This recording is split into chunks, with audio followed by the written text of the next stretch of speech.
जे नहुनु थियो भइहाल्यो, सखाप निसन्तानै भयो, जे भयो नराम्रो भयो। जे जसले जसो गरे पनि यस्तो चाहिँ गर्नु हुँदैन थियो, तर के गर्नु भइहाल्यो। Hello welcome back to my mini blog. जस्तो जे भए पनि ब्लग चाहिँ बनाउन चाहे भ्यू चाहिँ नजाओस्, चाहे लाइकै नजाओस्, चाहे सब्सक्राइबै नहोस्, तर पनि भिडियो बनाउन चाहिँ नछोड्ने। घरिघरि त नि साथीहरू यो सोसल मिडिया नै नहेरौँ नचलाउँ जस्तो पनि लाग्छ क्या, तर के गर्नु मनै मान्दैन।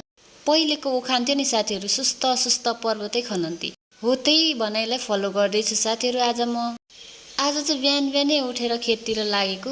हिजो चाहिँ खेतमा पानी लगाएको थियो नि त, अनि त्यसैले त्यही खेतको पानी चाहिँ हेर्न गएको। पानी चाहिँ खेतमा गइरहेको रहेछ, तर सबै दुलो परेर नि हेर्नु न, टाल्दा हैरान। खेतमा चाहिँ अम्बक पनि थियो कि, अनि अम्बक त खाइयो टिपेर, तर के गर्नु किरा पो रहेछ।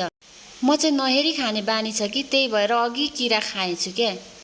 अब के गर्नु, पेटभित्र छ निस्किँदैन, त्यही भएर वास्तै गरिनँ। होस् त खाइहालेँ, अब के गर्ने होइन। हाम्रो घरमा चाहिँ कुखुरा पालेको थियो, तर त्यो कुखुरा चाहिँ के भएर हो सबै निसन्तानै भएर मर्यो।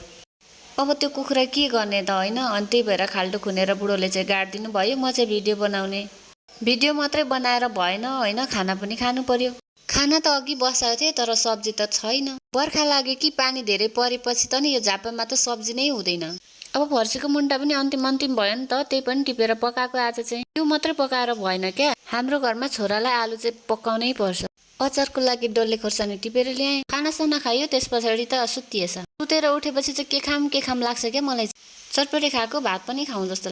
आजलाई यति नै, बाई बाई साथीहरू, नेक्स्ट भ्लगमा भेटौँला।